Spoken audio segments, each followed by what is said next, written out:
Good evening, I'm Father Fenga and this is Television Tonga News. In headlines, 19-year-old girl dies after falling off a moving vehicle.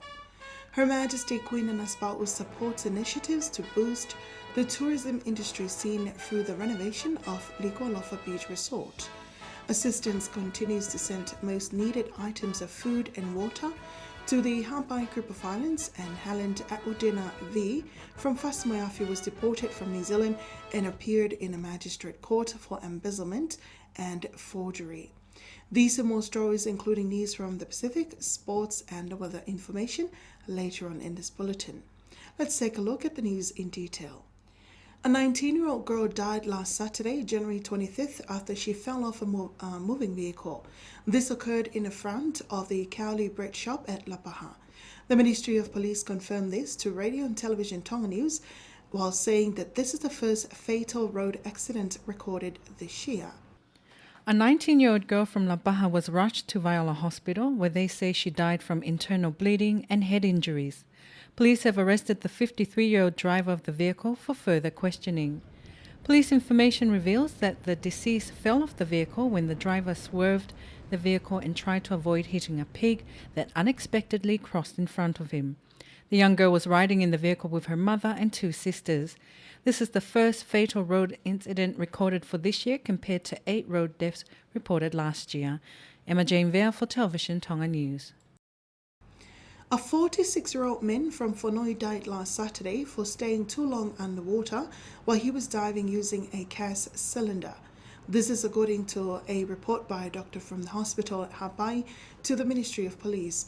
A post-mortem carried out on the deceased revealed that his death was a result of him staying underwater or diving underwater for too long, resulting in complications to his body. Head of the Hapai Police Station, Inspector Augustino Peleki, says the deceased went with 2 other men diving. But on their way back to Whanoi, the 46-year-old passed away in a boat. Police investigation into the case continues. Meanwhile, Fisheries Department confirmed to Radio Tonga News this morning that the lab prohibits diving using a gas cylinder in order to protect divers from staying underwater for long periods of time. Assistance continues to send drinking water and food to the Hapai Group of Islands, especially the more remote islands, which suffered much devastation by Tropical Cyclone Ian. The 2 badly affected are the island of Mongaone and the Ha'ano district. We'll join Emma Jane Vale with more on that story. The Governor of Hapai, Lord Tuihangana, says they're working together with the National Emergency Management Office, NEMO, and the Treasury Department to ensure that the needs of the people of Hapai are being addressed accordingly. Yet they're also sending drinking water to the smaller islands. Moreover, the Tonga Water Board is taking steps to ensure there's safe water for consumption for the people of Hapai and help instruct them on how to use the distillation machine, which can turn 2,000 litres of seawater into drinking water in a day. Lord Tuihangana adds that the Navy patrol boat, the Voya Savea, has departed for the smaller outer islands with water supply, which is expected to last for 7 days. The Hapai Governor also expressed the need to obtain the necessary materials to set up water tanks to meet the people's need for drinking water.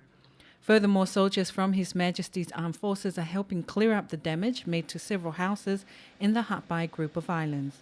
Other stakeholders are also working on sanitation and hygiene in the islands in order to minimise the threat of disease. Emma Jane Vale for Television Tonga News.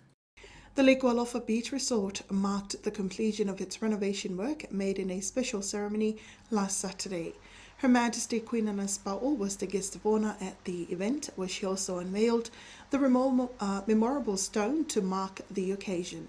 Anastia Falecano has more on that story.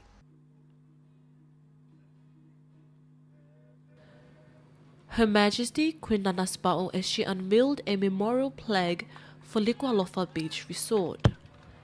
In a speech from the resort manager, Peseti Ma'afu, the renovation work is necessary in order to help boost Tonga's tourism industry. Furthermore, this supports His Majesty the King's vision to upgrade all resorts in Tonga in order to attract more tourists. Some might ask, what is this occasion, as the resort has been running for a while. In the past years, we've faced a lot of challenges. Like most businesses, they deal with banks and loans. Today we've dealt with one bank and there are 2 left to deal with. Likualofa Beach also provides employment to people from the nearby villages of Ahau and Kanukupolu with 19 full-time staff and more than 30 part-time staff. Also attending the program was the Honourable Acting Prime Minister Sami Waipulu among other guests. Attention is needed and made to the Mental Health Act No. 8, 2001, which came into force in September 2003. The importance of this role has been recognised when it comes to caring for people who are mentally challenged. The Act was formed to direct and guide people who work directly with people who suffer mental illnesses. A one-day workshop was held over the weekend at Whaonelua Convention Centre to shed light on the Act for its stakeholders. The President of the Mental Health Review Tribunal, Principal Magistrate Salesi Murphy, emphasised in his opening speech the importance of the Mental Health Act No. 8, 2001. The Act helps guide people who work directly with people who suffer mental illnesses. Some of these people were born with it, others suffered from it as a result of different factors. But it's still very important for the country, the Health Ministry and everyone to recognise these people have worth and help in caring for them. The Mental Health Review Tribunal has only 3 members, which includes Dr. Moinoa Puloka and Dr. Bernard Tuinokwafe. Meanwhile, the Director of Health, Dr. Siala Kauola, commended Vaila Hospital's only psychiatrist, Dr. Mapa Puloka, for carrying out these various duties well. I hope, Mapa Puloka, that you continue doing your job as long as you can. Later on, we can see how we can also help those with disabilities, as long as we continue to care for those who suffer mentally, especially women and children. The workshop on Mental Health Act No. 8, 2001 was funded by the World Health Organization. For Television Tonga News, I'm Sinila Ato. The Tonga Customs Department today marked the International Customs Day 2014. This is the first time for Tonga to mark the event and recognise the various duties it provides. A special event was held to mark the day at the Ports Authority building, where the guest of honour was the Honourable Minister of Police and Inland Revenue, Sosifatu Utafaiva. More than 100 countries throughout the world marked World Customs Day on the 26th of January. Tonga's Customs Department also joined the drive, marking it today. This year's theme is communication, sharing information for better cooperation. The Acting Chief Executive Officer of the Customs Department, Gelemete Vahe, emphasised the importance of sharing information with stakeholders in order to fulfil their various duties, such as tightening border security. It's so important for the Customs Department to work closely with its stakeholders, such as the Ministries of Police, Immigration and Agriculture, and share information so we can carry out our duties better. For example, we've been working closely with the police for a couple of years now, and this has resulted in 3 people being convicted last year for the import of illegal chemicals such as methamphetamine. Mr. Vahe says they also rely on equipment to ensure border security. There's equipment we use to identify illegal goods imported into the kingdom, but the work it does is limited.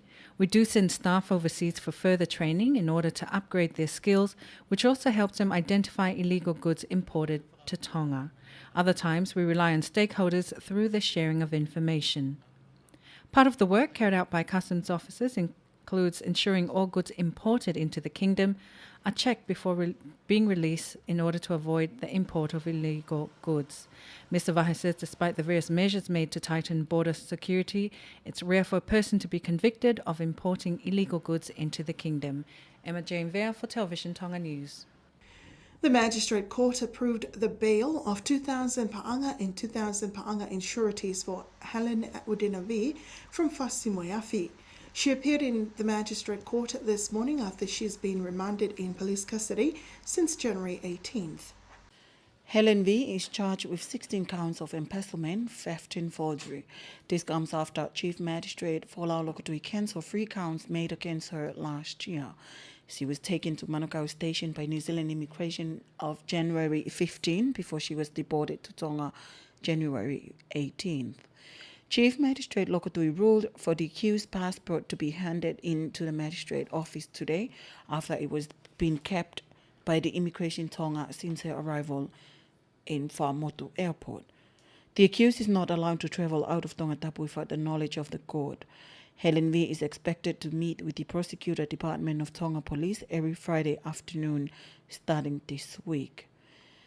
She will reappear in the Magistrate Court on February 17th. She is represented by her legal counsel, Fatai Vaihu. Chief Magistrate Lokotui raised his concern over news reports that the accused ran away to New Zealand. Inspector Memalatu said Helen V left for New Zealand the same day her ticket was delivered. Chief Magistrate stressed that there was no work done to avoid her travelling, and the prosecutor told court that the accused was deported from New Zealand was based on the warrant sent by Tonga Police to New Zealand Police, also to New Zealand Immigration. Reporting for Television Tonga News, I'm Kali Situyonuku. Various congregations in Waini held a combined Goro night last Friday in order to keep the peace and create a friendly neighborhood. Anastia Falcao has more on that story.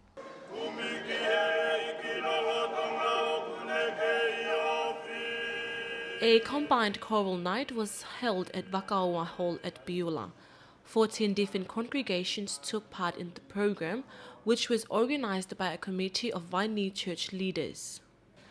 The chairperson of the committee is also the secretary of the Seventh-day Adventist Church Ministers for the region.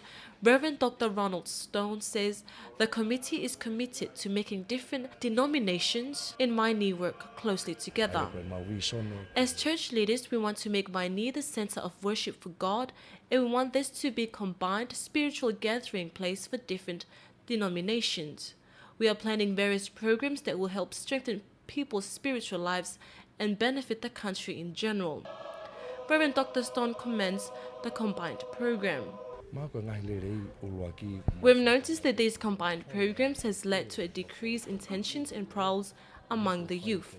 Crime in the area has also decreased, so it's good to see a positive result.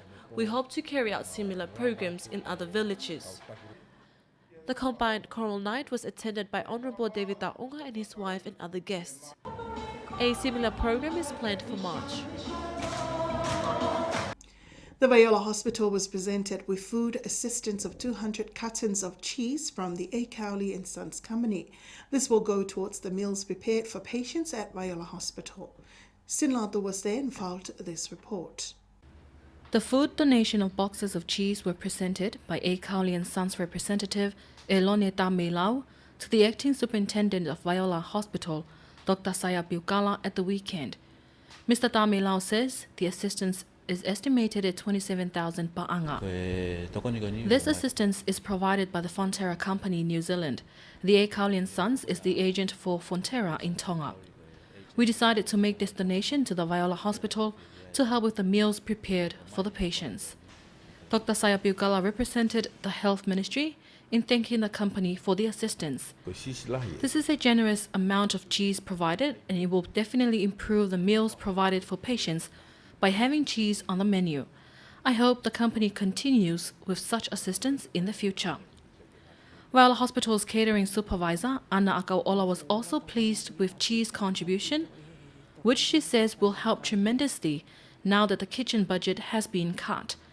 A. Cowley and Sons Company also plans to send similar food assistance to the cyclone-stricken islands of Ha'apai in the near future. For Television Tonga News, I'm Sinilato. And that's the local news. Pacific is up next.